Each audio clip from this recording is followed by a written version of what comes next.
Hi hello, എല്ലാവർക്കും എൻ്റെ പുതിയൊരു വീഡിയോയിലേക്ക് സ്വാഗതം. ഇന്ന് എനിക്കൊരു സ്പെഷ്യൽ ഡേ ആണ് കേട്ടോ. മറ്റൊന്നുമല്ല, ഇന്ന് എൻ്റെ മോൻ്റെ ബർത്ത്ഡേ ആണ്. അപ്പോൾ ഇന്നത്തെ വീഡിയോയിൽ ഉൾപ്പെടുത്തിയിട്ടുള്ളത് ഇന്നത്തെ ബർത്ത്ഡേ ദിവസത്തെ വിശേഷങ്ങളും അതിനോടൊപ്പം തന്നെ ഒരു കേക്കിൻ്റെ റെസിപ്പിയൊക്കെയാണ്. കണ്ട് ഇഷ്ടപ്പെടുകയാണെന്നുണ്ടെങ്കിൽ സപ്പോർട്ട് ചെയ്യാൻ മറക്കല്ലേ. അപ്പോൾ നമുക്ക് നേരെ വീഡിയോയിലോട്ട് പോകാം. ഇന്ന് പതിവിൽ ഞാൻ അല്പം നേരത്തെ എഴുന്നേറ്റിട്ടുണ്ടായിരുന്നു. ഒരു 5:45 ഒക്കെ ആയപ്പോഴത്തേക്കിന് എഴുന്നേറ്റിട്ടുണ്ടായിരുന്നു. അങ്ങനെ രാവിലെ എഴുന്നേറ്റ് വിളക്കൊക്കെ ഒന്ന് വെച്ചു. മോൻ്റെ ബർത്ത്ഡേ ആയതുകൊണ്ട് മാത്രമല്ല കേട്ടോ ഇന്ന് വിളക്ക് വയ്ക്കുന്നത്. ഞങ്ങളുടെ ഇവിടെ അടുത്ത് ഓച്ചറ അമ്പലത്തിൽ 12 ദിവസം ഉത്സവമാണ്. ഈ 12 ദിവസവും രാവിലെ ഞാൻ എഴുന്നേറ്റ് വിളക്ക് വയ്ക്കാറുണ്ട്.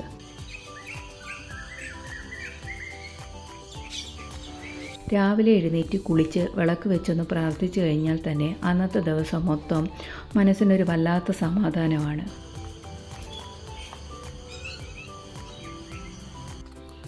ഈ പ്രാവശ്യത്തെ ബർത്ത്ഡേ ഞാനും മോനും മാത്രമുള്ള ഒരു ബർത്ത്ഡേ ആണ്.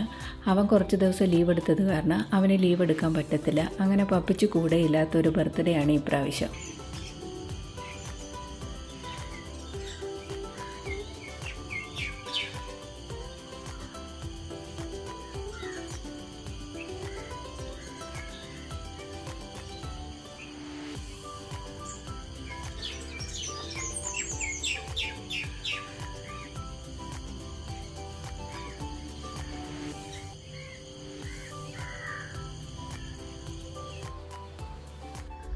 അങ്ങനെ വിളക്കൊക്കെ വെച്ച് കുറച്ച് നേരം പ്രാർത്ഥിച്ചതിന് ശേഷം നേരെ കിച്ചണിലേക്ക് പോന്നു.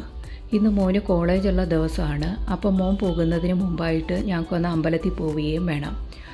അങ്ങനെ രാവിലെ ബ്രേക്ക്ഫാസ്റ്റൊക്കെ ഉണ്ടാക്കി വെച്ചിട്ട് വേണം അമ്പലത്തിൽ പോകാൻ. ഇന്ന് ബ്രേക്ക്ഫാസ്റ്റിൻ്റെ കാര്യങ്ങൾ മാത്രമേ ഉള്ളൂ. ലഞ്ചൊന്നും ഉണ്ടാക്കണ്ട. ബർത്ത്ഡേ ആയതുകൊണ്ട് ഫ്രണ്ട്സിനൊക്കെ ട്രീറ്റ് കൊടുക്കണം. അത് കാരണം മോന് ഫുഡ് പുറത്തു നിന്നാൽ എനിക്കാണെങ്കിൽ ഇന്നലത്തെ ചോറും കറിയൊക്കെ ഇരിപ്പമുണ്ട്. അങ്ങനെ നമ്മുടെ പതിവ് കാര്യങ്ങളിലേക്ക് കടന്നു. ഒരു ബുധനാഴ്ച ദിവസമായിരുന്നു മോൻ്റെ ബർത്ത്ഡേ.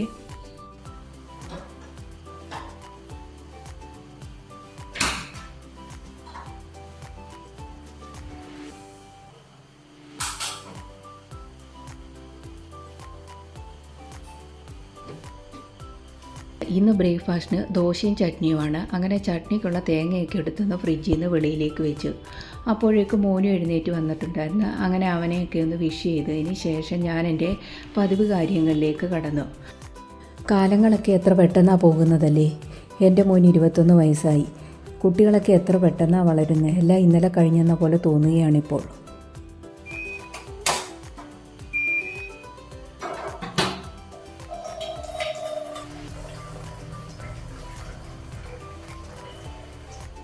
കിച്ചണിലെത്തിയ നമ്മുടെ ആദ്യത്തെ പരിപാടി പിന്നെ ചായ വയ്ക്കുക എന്നുള്ളതാണല്ലോ. നമുക്ക് ചായ കുടിച്ചാൽ മാത്രമേ മുന്നോട്ട് പണി ചെയ്യാനുള്ള ഒരു ഉഷാറ് കിട്ടത്തുള്ളൂ. രാവിലെ ആ ചായ ചെന്നില്ലെങ്കിൽ ഒരു വല്ലാത്ത സമാധാനക്കേടാണ്.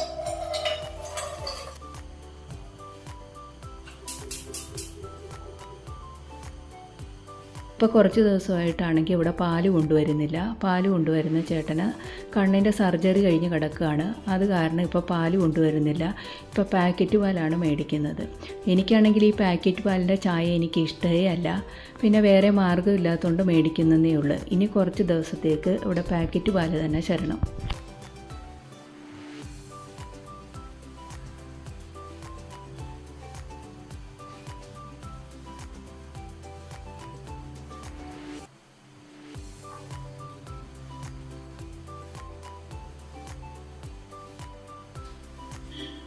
അങ്ങനെ ചായ കുടിയൊക്കെ കഴിഞ്ഞതിന് ശേഷം പിന്നെ ചട്നിക്കുള്ള തേങ്ങയൊക്കെ ഒന്ന് തിരുമിയെടുത്ത് പെട്ടെന്ന് തന്നെ ചട്നി അങ്ങ് ഉണ്ടാക്കാമെന്ന് കരുതി. മോനവനെ കുളിക്കാനായിട്ട് പോയിട്ടുണ്ട്. മോനവനെ റെഡിയായി വരുമ്പോഴത്തേക്കിന് നമുക്കും ചട്നിയൊക്കെ ഉണ്ടാക്കിയിട്ട് റെഡിയായി അമ്പലത്തിലേക്ക് പോകണം. നമ്മളിവിടെ അടുത്തൊരു ദേവീക്ഷേത്രമുണ്ട്, അവിടെയാണ് പോകുന്നത്. ഞാൻ മാസത്തിലൊരു വെള്ളിയാഴ്ച ആ ദേവീക്ഷേത്രത്തിൽ പോകാറുണ്ട്. അങ്ങനെ പെട്ടെന്ന് തന്നെ ചട്നിയൊക്കെ ഒന്ന് റെഡിയാക്കി അതിന് ശേഷം അതിനുള്ള കടുവൊക്കെ ഒന്ന് താളിച്ചൊഴിച്ച്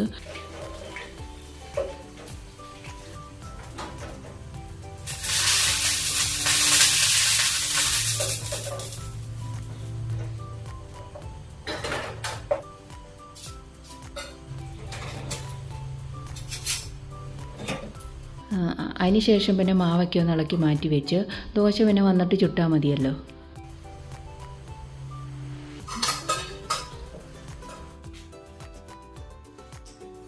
അപ്പോഴേക്കും മോന് റെഡിയായി വന്നിട്ടുണ്ടായിരുന്നു. പെട്ടെന്ന് തന്നെ ഞാൻ റെഡിയായി. അങ്ങനെ ഞങ്ങളൊരു 7 മണിയോടുകൂടി അമ്പലത്തിലേക്ക് പോയി.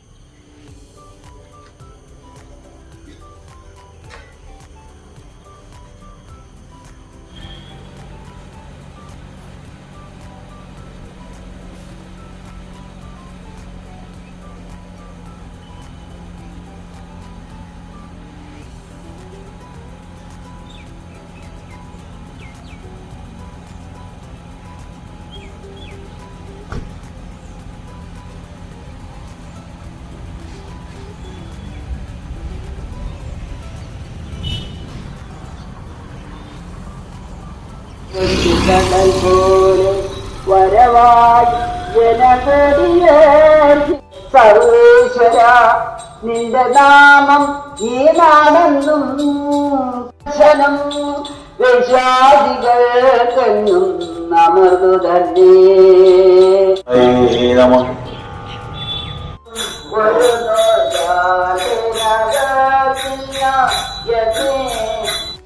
നീ അരുൾപ്പാനോട്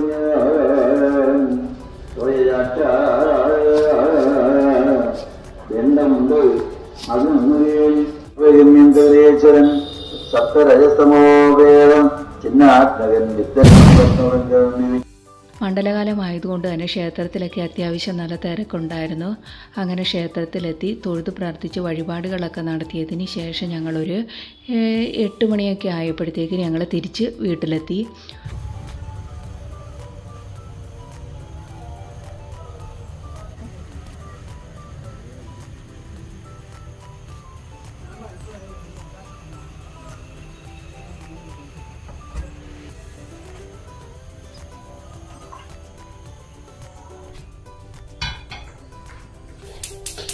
അങ്ങനെ അമ്പലത്തിൽ നിന്ന് വന്നതിന് ശേഷം ഞാൻ പെട്ടെന്ന് തന്നെ മോനുള്ള ബ്രേക്ക്ഫാസ്റ്റ്, അതായത് ദോശയൊക്കെ ഒന്ന് ഉണ്ടാക്കിയെടുത്ത്.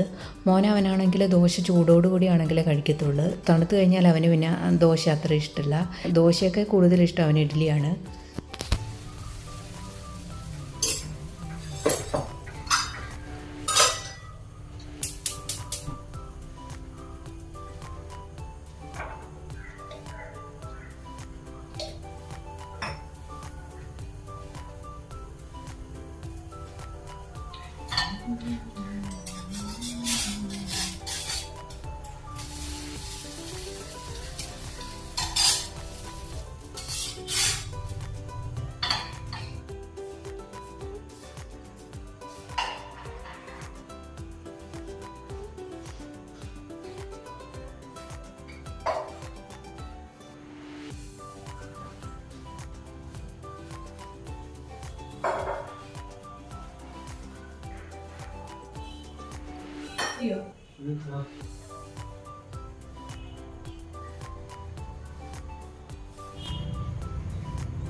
അങ്ങനെ ബ്രേക്ക്ഫാസ്റ്റ് ഒക്കെ കഴിച്ചതിന് ശേഷം അവന് കോളേജിലേക്ക് പോയി.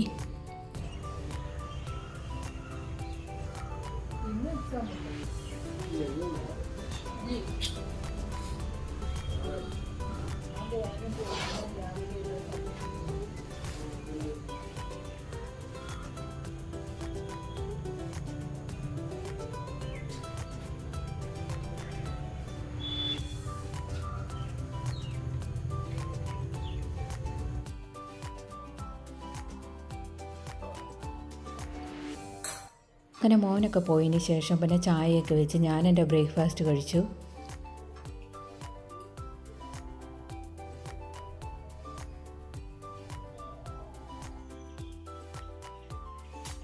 അങ്ങനെ ബ്രേക്ക്ഫാസ്റ്റ് ഒക്കെ കഴിച്ചതിന് ശേഷം പിന്നെ കേക്കൊക്കെ ഒന്ന് ഐസിങ് ചെയ്തെടുക്കണമായിരുന്നു. ഞാൻ മോന് വേണ്ടി ഒരു കേക്ക് ഉണ്ടാക്കിയിട്ടുണ്ടായിരുന്നു. അവന് ചോക്ലേറ്റ് ഫ്ലേവറാണ് ഇഷ്ടം, അതുകൊണ്ട് ചോക്ലേറ്റ് ഫ്ലേവറുള്ള കേക്കാണ് ഞാൻ ഉണ്ടാക്കിയത്. അത് ഐസിങ് ചെയ്തെടുത്തിട്ടില്ലായിരുന്നു. അത് ഐസിങ് ചെയ്യാനുള്ള ക്രീം ഞാൻ ക്ഷേത്രത്തിൽ നിന്ന് വന്നപ്പോൾ തന്നെ ഫ്രിഡ്ജിൽ നിന്ന് എടുത്ത് വെളിയിൽ വെച്ചിട്ടുണ്ടായിരുന്നു. അങ്ങനെ അതൊക്കെ ഒന്ന് ഐസ് പോയതിന് ശേഷം പിന്നെ ഞാൻ അതൊക്കെ ഒന്ന് ഐസിങ് ചെയ്തെടുത്തു. ഇതായിരുന്നു നമ്മുടെ കേക്ക്. അതിന് മുകളിലായിട്ട് ഞാൻ ലാസ്റ്റ് അല്പം ഷുഗർ ബോൾസ് കൂടിയിട്ടൊന്ന് അലങ്കരിച്ചെടുക്കുന്നുണ്ട്.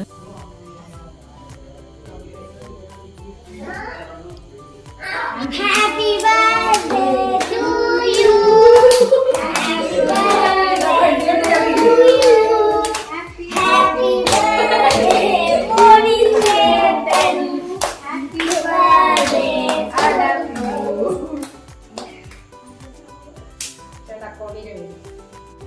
ഇനി കാണിക്കുന്നത് വൈകുന്നേരത്തെ വിശേഷങ്ങളാണ്. വൈകുന്നേരം ആയപ്പോൾ പിന്നെ വിളക്കൊക്കെ വെച്ചൊന്ന് പ്രാർത്ഥിച്ചതിന് ശേഷം പിന്നെ കേക്കൊക്കെ കട്ട് ചെയ്ത് ചെറിയ രീതിക്കൊന്ന് ആഘോഷിച്ച്. അങ്ങനെ സ്പെഷ്യലായിട്ട് ആരും ഉണ്ടായിരുന്നില്ല. ഞാനും റെജിയും പിന്നെ ആങ്ങളയുടെ മക്കളും മാത്രം. റെജി എന്ന് പറയുന്നത് എൻ്റെ ആങ്ങളയുടെ വൈഫാണ്. അവർ താമസിക്കുന്നത് അപ്പുറത്ത് തന്നെയാണ്, അതായത് കുടുംബ വീട്ടിൽ. അങ്ങനെ കേക്ക് കട്ടിങ് ഒക്കെ കഴിഞ്ഞതിന് ശേഷം കുട്ടികൾ അവിടെ കൂടി കളിക്കുകയായിരുന്നു. മോനാണെങ്കിൽ അവന് ശരിക്കൊന്നും എൻജോയ് ചെയ്യാൻ പോലും പറ്റിയില്ല. പിറ്റേന്ന് പ്രസൻറ്റേഷനോ ലാബ് എക്സാമോ ഒക്കെ ഉള്ളത് കാരണം അവനൊന്ന് ശരിക്കൊന്നും എൻജോയ് ചെയ്യാൻ പോലും പറ്റിയില്ല. അങ്ങനെ ഓടിക്കളിയൊക്കെ കഴിഞ്ഞതിന് ശേഷം എല്ലാവരും പിന്നെ ഒരിടത്ത് ഇരുന്ന് കളിയായി. അങ്ങനെ ഞങ്ങളും കൂടി ആ കുട്ടികൾക്കൊപ്പം കളിക്കാനായിട്ട്.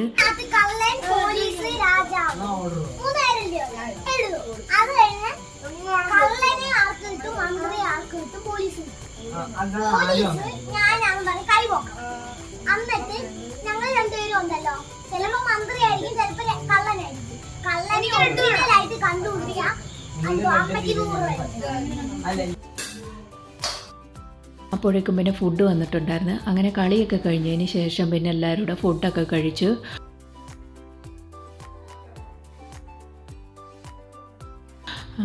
അതിൻ്റെ ഇടയിൽ കാത്തൂൻ്റെ ഓരോ തകടിയൊക്കെ കേട്ട് ഞങ്ങളിങ്ങനെ രസിച്ചിരുന്ന് ഫുഡൊക്കെ കഴിച്ച്.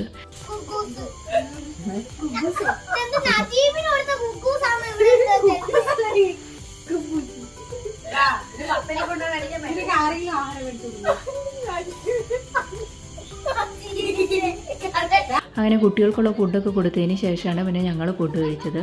അങ്ങനെ ഫുഡൊക്കെ കഴിഞ്ഞ് ഒരു 9:30 ആയപ്പോഴത്തേക്കിനും പിന്നെ ഞങ്ങളും പിരിഞ്ഞ്. അങ്ങനെ ഒരുപാട് സന്തോഷമുള്ളൊരു ദിവസമായിരുന്നു ഇന്ന്. ഇത്രയായിരുന്നു ബർത്ത്ഡേയുടെ വിശേഷങ്ങൾ. ഇനി നമുക്ക് കേക്കിൻ്റെ റെസിപ്പി കാണാം. ആദ്യം തന്നെ നമുക്ക് ഡ്രൈ ഇൻഗ്രീഡിയൻസ് ഒന്ന് അരിച്ചെടുക്കാം. ഞാനിവിടെ 3/4 കപ്പ് മൈദയാണ് എടുത്തിരിക്കുന്നത്. അതിലേക്ക് 1/4 കപ്പ് കൊക്കോ പൗഡറും 1 ടീസ്പൂണ് ബേക്കിംഗ് പൗഡറും 1/4 ടീസ്പൂൺ ബേക്കിംഗ് സോഡയും ചേർത്ത് ഒന്ന് നന്നായിട്ട് മിക്സ് ചെയ്ത് 3 തവണ അരിച്ചെടുക്കുക. ഇനി നമുക്ക് കേക്കിലേക്ക് ആവശ്യമുള്ള പഞ്ചസാര ഒന്ന് പൊടിച്ചെടുക്കാം. ഞാനിവിടെ 3/4 കപ്പ് പഞ്ചസാരയാണ് എടുത്തിട്ടുള്ളത്. അത് നമുക്കൊന്ന് പൊടിച്ചെടുക്കാം. അങ്ങനെ പഞ്ചസാരയൊക്കെ ഒന്ന് പൊടിച്ചെടുത്തിട്ടുണ്ട്. ഇത് നമുക്കിനി മാറ്റി വയ്ക്കാം. അതിനുശേഷം നമുക്ക് എഗ്ഗ് ഒന്ന് ബീറ്റ് ചെയ്തെടുക്കാം. ഞാനിവിടെ 4 എഗ്ഗാണ് എടുത്തിട്ടുള്ളത്. ചെറിയ എഗ്ഗ് ആയതുകൊണ്ടാണ് ഞാൻ 4 എണ്ണം എടുത്തിട്ടുള്ളത്. വലിയ എഗ്ഗാണെന്നുണ്ടെങ്കിൽ 3 എണ്ണം എടുത്താൽ മതിയാകും.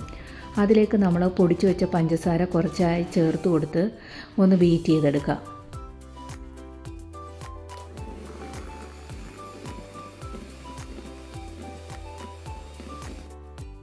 ഇതിലേക്ക് 1/4 കപ്പ് ഓയിലും 1 ടീസ്പൂണ് വനില എസൻസും ചേർത്ത് നമുക്കൊന്നുകൂടി ഒന്ന് ബീറ്റ് ചെയ്തെടുക്കാം. അങ്ങനെ അതൊക്കെ ഒന്ന് ബീറ്റ് ചെയ്തെടുത്തിട്ടുണ്ട്. ഇനി നമുക്ക് ഓവൻ സെറ്റപ്പ് ഒന്ന് പ്രീ ഹീറ്റ് ചെയ്തെടുക്കാം. ഞാനൊരു ഇഡ്ഡലി പാത്രത്തിൽ ഒരു റിങ് ഇട്ടിട്ട് മീഡിയം ഫ്ലെയിമിൽ 5 മിനിറ്റ് പ്രീ ഹീറ്റ് ചെയ്താണ് എടുക്കുന്നത്. അതൊക്കെ ഒന്നാവുന്ന സമയം കൊണ്ട് നമുക്ക് ഡ്രൈ ഇൻഗ്രീഡിയൻസ് കുറേശ്ശെ ചേർത്ത് കൊടുത്ത് നമുക്കൊന്ന് മിക്സ് ചെയ്തെടുക്കാം.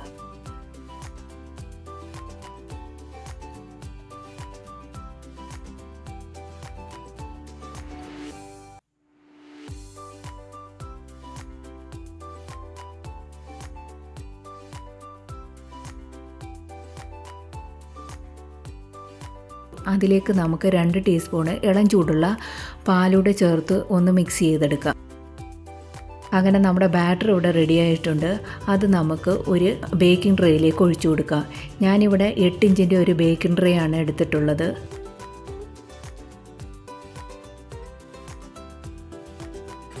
ഇത് നമുക്കൊന്ന് ടാപ്പ് ചെയ്ത് കൊടുക്കാം. ടാപ്പ് ചെയ്ത് കൊടുക്കുന്നത് എയർ ബബിൾസ് പോകാൻ വേണ്ടിയിട്ടാണ്. അത് നമുക്ക് പ്രീ ഹീറ്റ് ചെയ്ത് വെച്ചിരിക്കുന്ന ഓവൻ സെറ്റപ്പിലേക്ക് ഇറക്കി വെച്ചതിന് ശേഷം 25 മിനിറ്റ് ഒന്ന് ബേക്ക് ചെയ്തെടുക്കാം.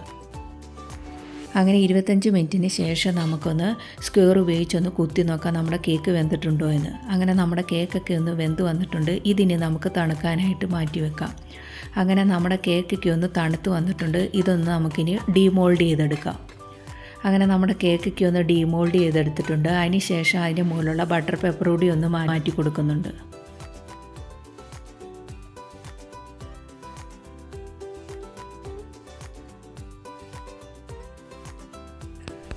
ഇനി നമുക്ക് കേക്ക് സൂക്ഷിക്കാനുള്ള ഷുഗർ സിറപ്പ് തയ്യാറാക്കാം. ഞാനിവിടെ 1/4 കപ്പ് പഞ്ചസാരയിലേക്ക് 1/2 കപ്പ് വെള്ളവും ചേർത്തൊന്ന് തിളപ്പിച്ചെടുക്കുകയാണ് ചെയ്യുന്നത്. ഇത് നമുക്കിനി തണുക്കാനായിട്ട് മാറ്റി വെക്കാം. അതിനുശേഷം നമുക്ക് 1/4 കപ്പ് ചോക്ലേറ്റ് ഡബിൾ ബോയിലിംഗ് മെത്തേഡിൽ ഒന്ന് മെൽറ്റ് ചെയ്തെടുക്കാം. അതിനുശേഷം കേക്ക് ഡെക്കറേറ്റ് ചെയ്യാനുള്ള 1/2 കപ്പ് ചോക്ലേറ്റ്, അതിലേക്ക് 1/4 കപ്പ് വിപ്പിംഗ് ക്രീമും 1 ടീസ്പൂണ് ബട്ടറും കൂടെ ചേർത്ത് നമുക്കൊന്ന് ഡബിൾ ബോയിലിംഗ് മെത്തേഡിൽ മെൽറ്റ് ചെയ്തെടുക്കാം. അതിനുശേഷം നമുക്ക് ക്രീം ഒന്ന് ബീറ്റ് ചെയ്തെടുക്കാം. ഞാനിവിടെ 1/2 കപ്പ് ക്രീമാണ് എടുത്തിട്ടുള്ളത്.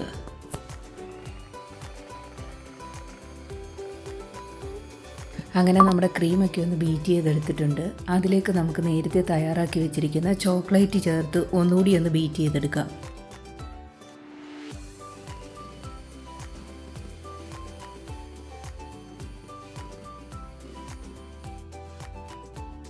അങ്ങനെ നമ്മുടെ ക്രീമൊക്കെ ഒന്ന് നന്നായിട്ട് ബീറ്റ് ചെയ്തെടുത്തിട്ടുണ്ട്. ഇതിനി നമുക്ക് മാറ്റി വെക്കാം. അതിന് ശേഷം നമുക്ക് കേക്ക് ഒന്ന് 3 ലെയറായിട്ട് കട്ട് ചെയ്തെടുക്കാം. എൻ്റെ കയ്യിൽ കേക്ക് കട്ട് ചെയ്യുന്ന നൈഫില്ല, അത് കാരണം ഞാനൊരു വലിയ നൈഫ് ഉപയോഗിച്ചാണ് കട്ട് ചെയ്തെടുക്കുന്നത്. അല്ലെങ്കിൽ നമുക്ക് നൂല് ഉപയോഗിച്ചിട്ടും കട്ട് ചെയ്തെടുക്കാം. ഞാനിപ്പോൾ ഇവിടെ നൈഫ് ഉപയോഗിച്ചാണ് കട്ട് ചെയ്തെടുക്കുന്നത്.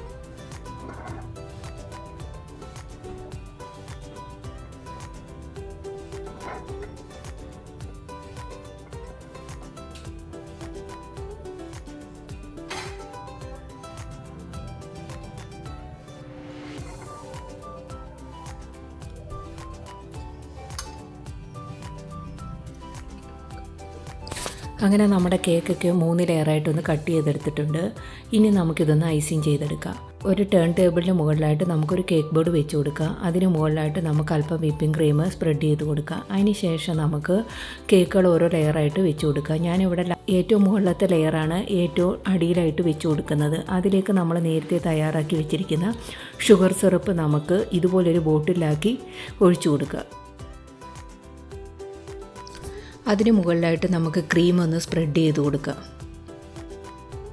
അങ്ങനെ ക്രീമൊക്കെ ഒന്ന് സ്പ്രെഡ് ചെയ്ത് കൊടുത്തതിന് ശേഷം നമുക്ക് അതിന് മുകളിലായിട്ട് അടുത്ത ലെയർ കേക്ക് വെച്ച് കൊടുക്കാം. അങ്ങനെ നമ്മുടെ 3 ലെയറും ഒന്ന് സെറ്റ് ചെയ്തെടുത്തിട്ടുണ്ട്. അതിന് ശേഷം നമ്മുടെ കേക്ക് മൊത്തത്തിലൊന്ന് ക്രീം കോട്ട് ചെയ്തെടുത്തിട്ടുണ്ട്.